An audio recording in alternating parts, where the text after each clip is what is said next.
Hi good morning student. बेटा आज के इस लेक्चर में हम लोग बात कर रहे हैं क्लास 11 इंग्लिश मीडियम बायोलॉजी के आपके नेक्स्ट चैप्टर का आज हम लोग स्टार्ट कर रहे हैं।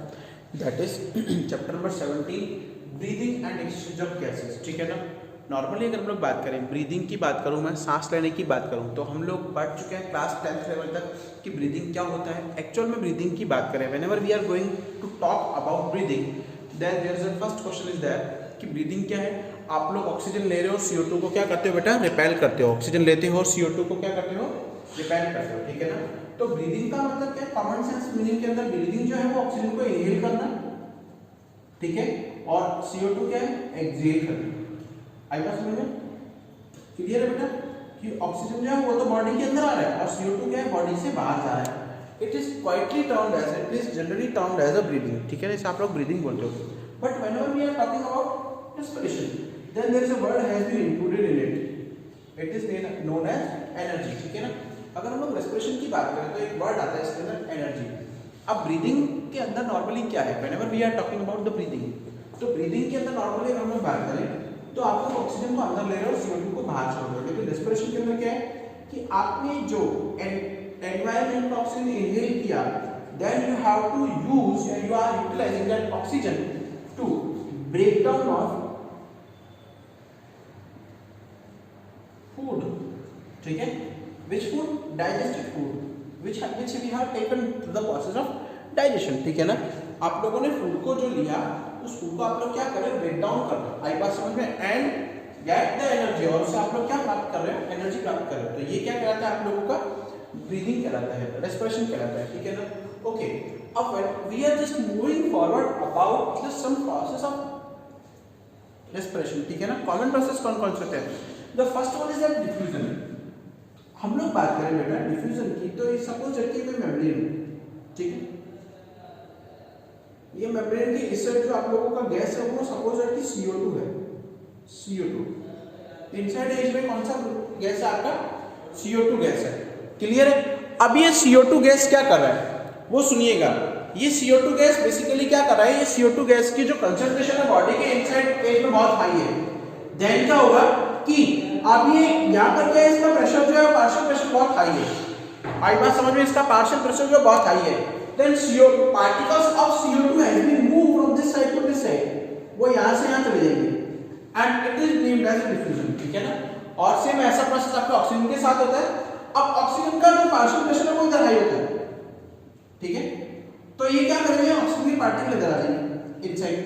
तो पार्शियल प्रेशर मतलब आप लोग कॉमन में बात करें तो कंसंट्रेशन ग्रेडियंट, यानी अकॉर्डिंग टू कंसंट्रेशन ग्रेडियंट। आई बात समझ में क्लियर है कि जो डिफ्यूजर है उसमें क्या कर रहा है कि हम लोग नॉर्मली बात करें तो बॉडी के अंदर जो गैसेस का है, गैस का फ्लो सिंपल डिफ्यूजन के थ्रू होता है, जिसमें क्या होता है, अकॉर्डिंग टू पार्शियल प्रेशर और according to concentration gradient the gases will be move from one place to another place. Okay okay, then we are just talking about the membrane.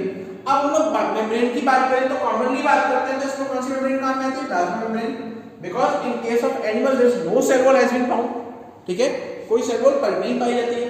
कौन सी membrane है, तो प्लाज्मा मेम्ब्रेन। अब ये plasma membrane जो है इसकी क्या एडवांटेज होनी चाहिए, क्या इसका मेन प्रोडक्टिविटी आइडियाज होनी चाहिए, या फिर क्या इसका मेन थिंग होना चाहिए, that is it should be thin, ये बहुत पतली होनी चाहिए, because the gas particle have the high partial pressure. ठीक है, it should be stretch, stretch का मतलब अच्छी इलास्टिक। ठीक है, it should be vesicular, vesicular because we have a hemoglobin protein, हमारी बॉडी में हीमोग्लोबिन प्रोटीन होता है that have the high affinity sites, उसके पास में बहुत ज्यादा एफिनिटी साइट होती है to bound with the gases, gases के साथ बाउंड होने के लिए। ठीक है, फिर it should be permeable. Permeable का मतलब पता है क्या होता है कि ये क्या करती है, नॉर्मली ये किसी भी मॉलिक्यूल को आने जाने के लिए रास्ता प्रदान कर सके। ठीक है, और हम लोग बात करें ह्यूमन में, हमारी बॉडी में बेटा अकॉर्डिंग टू सरफेस एरिया क्या होता है, गैसेस का एक्सचेंज होता है। क्लियर है, हमारी बॉडी में किसके कारण होता है बेटा, गैसेस का एक्सचेंज आप लोगों के सरफेस एरिया के कारण होता है। क्लियर है, क्लियर है ना बेटा। Okay, now we are going forward about the some respiratory organs. ठीक है ना। ओके, टॉपिक हमारा रेस्पिरेटरी ऑर्गन था, लेकिन हम लोग बात करें कि रेस्पिरेटरी ऑर्गन जो है वो इनिशियल फेज में किस लेयर से बनते हैं। तो whenever we are talking about zygote, मैंने आपको बताया भी होगा कि zygote जो मेल और फीमेल गेमेटोफाइट आपस में म्यूचुअल और zygote बनाता है। जाइगोट में डिविजन हुए, देन क्या होता है कि उसमें काफी लेयर बन जाती है सेल की, बाहर वाली लेयर एक्टोडर्म, मिडिल वाली मेसोडर्म और अंदर वाली एंडोडर्म। तो ये क्या होता है, जो रेस्पिरेटरी ऑर्गन्स है, respiratory organs has been made या has been formed during the embryonic phase by the endoderm layer of the cells. ठीक है, सेल्स की कौन सी लेयर से बनते हैं बेटा, एंडोडर्मल लेयर से बनते हैं। क्लियर है, क्लियर है। Now we are going forward, the which kind of respiratory organ have been found in the different organism. अलग अलग ऑर्गेनिज्म की बात करें तो कौन कौन से रिप्रोडक्टरी ऑर्गन्स जो पाए जाते हैं, then there are variety of different reproductory organs has been found, such as कौन कौन से हैं बेटा। First of all whenever we are talking about nares, अगर हम लोग नेरिस की बात करें, जोंक की बात करें, then there are parapodia has been found, parapodia. Okay, अब नेरिस की बात करूं, जोंक की बात करूं मैं, तो नेरिस के अंदर क्या होता है, पैरापोडिया होता है, पैरापोडिया के ऊपर एक लेयर होती है, क्यूटिकल की लेयर होती है। कौन सी लेयर होती है बेटा, cuticle layer, that cover the parapodia, जो पैरापोडिया को कवर करती है, और सिंपल डिफ्यूजन के थ्रू गैस का एक्सचेंज होता है। ठीक है, क्लियर है, it is ultra important in the case of Nereis.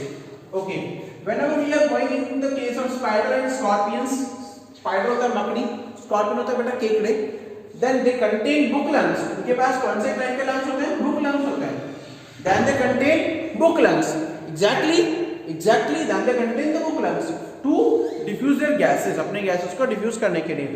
Okay, we are going forward to the frog. अगर हम फ्रॉग की बात करें तो फ्रॉग के पास बेटा तीन टाइप का रेस्पिरेटरी सिस्टम होता है, there are three kind of respiratory system and which can be denoted by a simple trick which is our subject that is PCB, physics chemistry और biology, but there is not a even trick. ये अपने आप में कोई एक subject का नाम नहीं है। P stand for pulmonary phases, that is lungs, यानी कि लंग्स के थ्रू भी करता है। ठीक है, C stand for cutaneous, cutaneous के थ्रू भी करता है, क्यूटेनियस लेयर कहां होती है, स्किन में, स्किन के थ्रू भी करता है।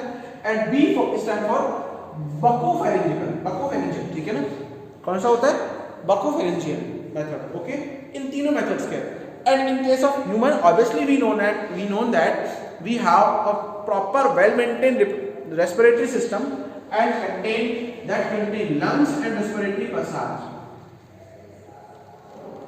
respiratory passage, इसमें lungs होता है और कौन कौन से होता है, respiratory passage होता है। Okay, now it is an ultra important and another ultra important in case of earthworm। अगर हम लोग earthworm की बात करें, because earthworm is an annelid organism, वो एक annelid है क्योंकि उसका बॉडी जो है वो सेगमेंट में डिवाइडेड होता है, सेगमेंटेड बॉडी होता है।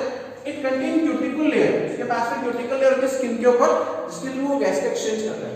Okay, then the aquatic organism and fishes contain gills, इसके पास में गिल्स होता है, गिल्स होते हैं जो क्या करते हैं बेटा, डिसॉल्व गैसेस को, डिसॉल्व जो O2 है उसका यूटिलाइज करता है। ठीक है, क्लियर है।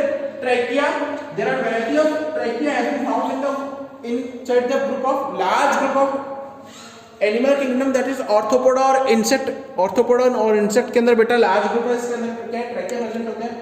और लंग्स की बात करें, obviously lungs has been found in the large और टेरेस्ट्रियल एनिमल्स। ठीक है ना, लार्ज, बड़े, कॉम्प्लेक्स और टेरेस्ट्रियल एनिमल्स के अंदर क्या पाए जाते हैं, लंग्स पाए जाते हैं, उनके थ्रू क्या होता है, गैस का एक्सचेंज होता है।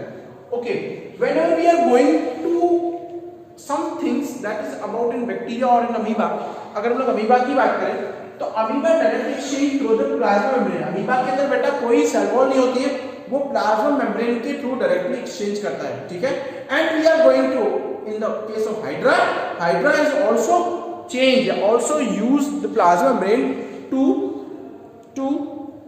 generally to exchange their gases through the plasma membrane manner। ठीक है ना, वो aquatic जो gases होती हैं, aquatic soluble gases होती हैं, उन dissolvable जो gases होती हैं उनको आप लोग क्या करती है, वो hydra है वो नॉर्मली क्या कर रहा है, उसको यूज लेता है और aquatic plant आप लोगों की प्लाज्मा मेम्ब्रेन के थ्रू क्या करता है, उसको डिफ्यूज आउट करता है। ठीक है ना बेटा, क्लियर है। Okay, thank you.